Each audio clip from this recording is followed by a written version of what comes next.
Hi, and welcome to the final clip in creating your new online registration form based on your paper-based. So we've created the form, you've got a link that's a hyperlink, and you've put that on your website. The last thing is now is obviously once you start getting the responses, what are you going to do with them and how does that work? So this clip is really about just taking you through how to manage the responses and what things you can put in place.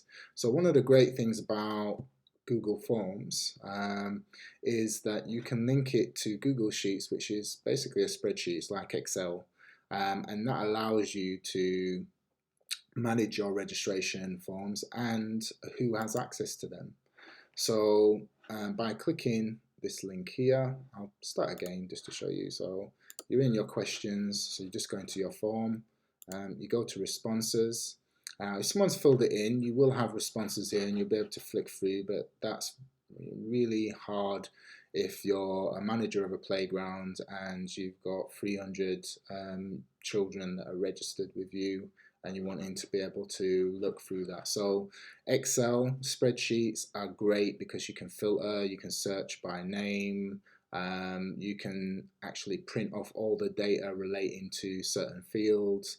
So what we're going to do here is link it to a Google Sheet, and you can link it to an existing sheet if you have one, or you can create a new one. So we're going to create a new one just for this demonstration. And what you'll see here is it creates a sheet.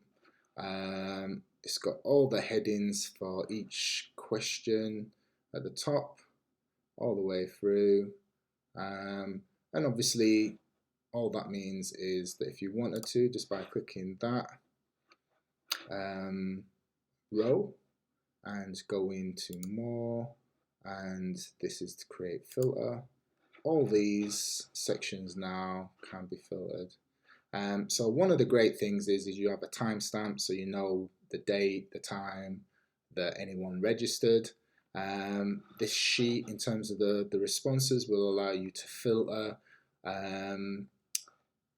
by whatever you wanted to filter. So if you was looking for someone's name, I found someone taught me recently that you can also search, so and it will tell you how many. I can't show you obviously because of data protection our live form and how you would do that, but there's lots of other videos on YouTube where you can see how you would use filters to search the form.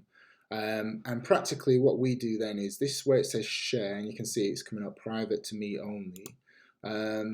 If you were in an adventure playground and obviously the manager set up this, so that would be me, and I wanted other people within our organisation to be able to access this, so like the play workers or the deputy play work manager, then you can invite them. But as I've put in the guides, that this is not suitable for personal Gmails. So you'd want it to be only linked to someone within your domain, and that's why we use G Suite, because you've got to be careful who you're sharing with for data protection, and knowing that this is no different than how you would add your paper-based, that we would have locked that in a filing cabinet somewhere within the adventure playground in the office, and made it secure so no one else can get access to children's data and personal information. This is exactly the same principle, is that you've got to really understand your data protection and who and why anyone would have access to this form, because it is going to have personal details of all the children who are registered with you and their parents and carers. So hopefully this is helpful. Like I said, it could be a long clip in terms of going through how you use a spreadsheet. But you will find if you are stuck and you're not sure how to use spreadsheets or how you filter once the data starts coming through, but basically this is what you would get, is all the children's names.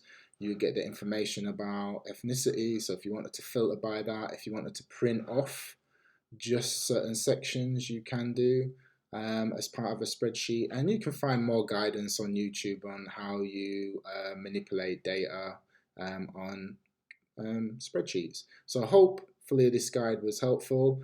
And like we've said on the guide, we've helped so many other organisations. This is a Play Association, get their paper-based online. So if you do have any questions or you get stuck on this guide, please feel free to give us a call or drop us an email or get in contact with us through our social media, and we'll try and support you the best we can. So good luck with getting your paper-based registration form online.